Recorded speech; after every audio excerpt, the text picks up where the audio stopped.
RDC dans les provinces placées sous état de siège sont réarmés moralement. Ils ont reçu du chef d'état-major général adjoint en charge des renseignements les encouragements qui les poussent à mieux s'engager sur la ligne de front contre les ennemis de la paix. Ils ont retrouvé leur liberté grâce à la bravoure des forces loyalistes. 67 otages ont été libérés des groupes armés opérant en Ituri sur la nationale numéro 4. Ali Salah bientôt sera sorti des terres, une aérogare moderne, la pose de la première pierre de cet ouvrage qui va changer littéralement l'image du chef-lieu de la province de la Mongala a eu lieu. Voilà pour les titres. Mesdames et messieurs, bonsoir et merci d'avoir choisi la radio-télévision nationale congolaise pour vous informer. Il poursuit son séjour en Italie. Hier, le chef de l'État est arrivé à Milan où il est l'invité d'honneur au forum Ambrosetti sur l'économie mondiale. Mais avant de quitter Rome, Félix Antoine Tshisekedi Tshilombo a eu un tête-à-tête avec Sergio Mattarella.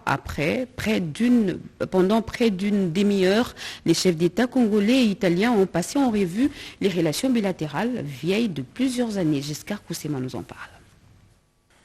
Le palais du Quirinal a ouvert ses portes ce jeudi au 5e président de la République démocratique du Congo, Félix Antoine Tshisekedi Tshilombo.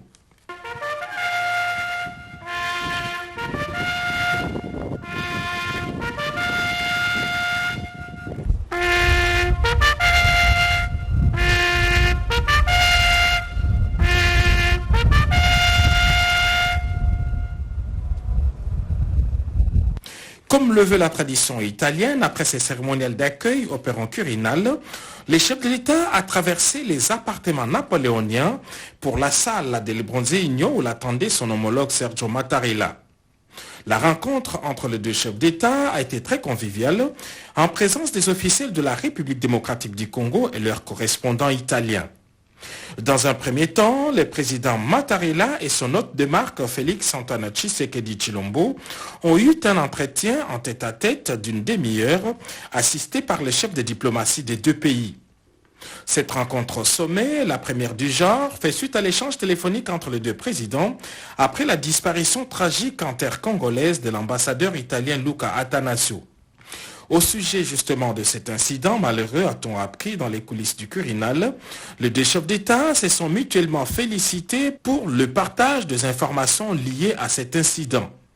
Tout en déplorant cette disparition tragique du jeune diplomate, les deux parties ont indiqué que les relations bilatérales italo-congolaises vieilles de plusieurs siècles ne sont pas entachées, bien au contraire, elles doivent se raffermir davantage et tourner vers une coopération multisectorielle. Dans un second temps, les présidents Mattarella et Tshisekedi ont réaffirmé cette même volonté devant leurs collaborateurs respectifs réunis dans la salle d'église Pecci, la mythique salle des Verts du palais Quirinal, dans une rencontre bilatérale. Attendu de nouveaux à Rome en octobre prochain au sommet du G20, le président Félix Antoine Tshisekedi Tshilombo sera reçu cette fois par le chef du gouvernement italien.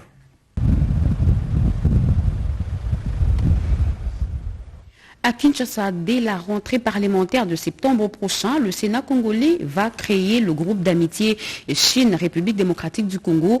L'annonce a été faite à l'ambassadeur de Chine par Modeste Bahati Lukwebo, président du Sénat, au cours d'une audience peu avant de recevoir le gouverneur du Sud Kivu, Théongwa Bijekasi, en mission officielle à Kinshasa, Gilor Kimpianga.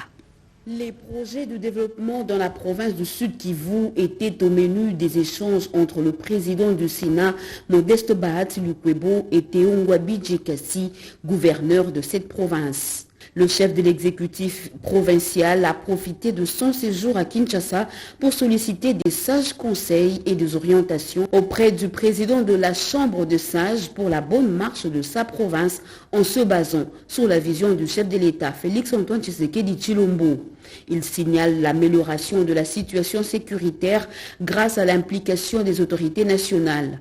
Des avancées significatives sont également signalées dans l'exécution des projets à impact visible. Nous avons des projets d'infrastructure sociale, donc les écoles, quelques centres de santé. Des travaux vont être lancés déjà au début de ce mois. Donc les jours qui passent, nous voyons qu'il y a des projets de développement, mais aussi la paix commence à revenir. Ça, c'est la volonté des hautes autorités, les chefs de l'État, tout comme l'honorable président du Sénat. L'ambassadeur de Chine était aussi reçu en audience le même jour par Modeste Bahati Lukwebo. Les questions liées à la diplomatie parlementaire étaient au centre des échanges. Dans ce chapitre, Modeste Bahati Lukwebo a informé son hôte de la création du groupe d'amitié Chine-RDC dès la rentrée parlementaire de septembre. Saisissant la balle au bon, Zhu Sheng a évoqué le sujet et entré à la coopération économique entre la Chine et la République démocratique du Congo avant d'annoncer l'envoi de plus de 400 000 doses de vaccins par son pays en République démocratique du Congo et ce, dans le cadre de la lutte contre la Covid-19. Manque récurrent d'électricité, d'eau potable et des routes, autant des problèmes que connaît la province du Kwango pour son développement. C'en est trop, les élus de ce coin sont sortis de leur silence et sont allés exposer le problème au Premier ministre Jean-Michel Sama Lukonde-Kyenge. Pati Tondouangou et bienvenue au salon, nous en parle.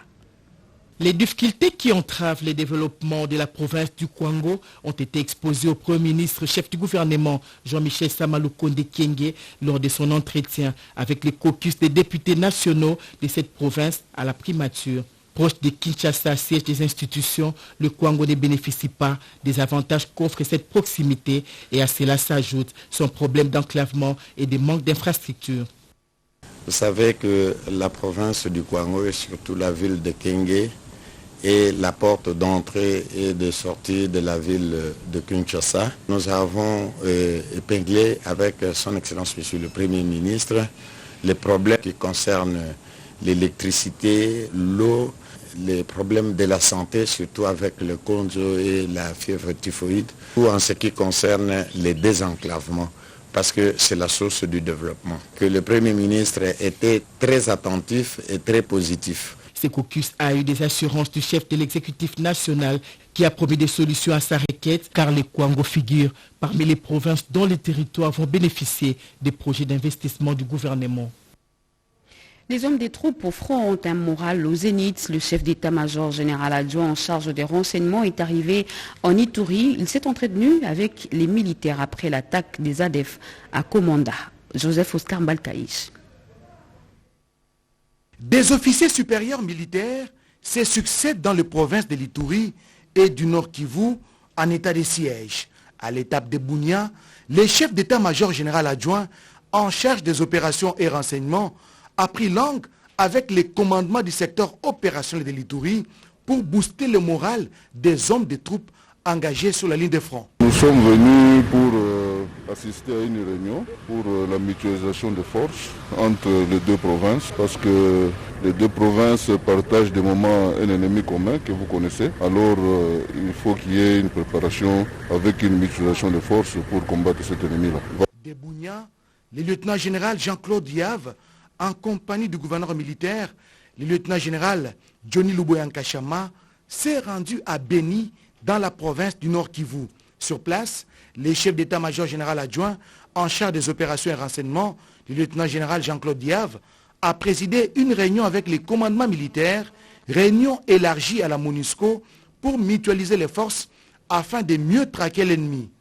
Les forces armées de la République sont déterminées à en finir avec les ZDF et leurs complices congolais qui sèment la terreur et la désolation dans cette partie de la République.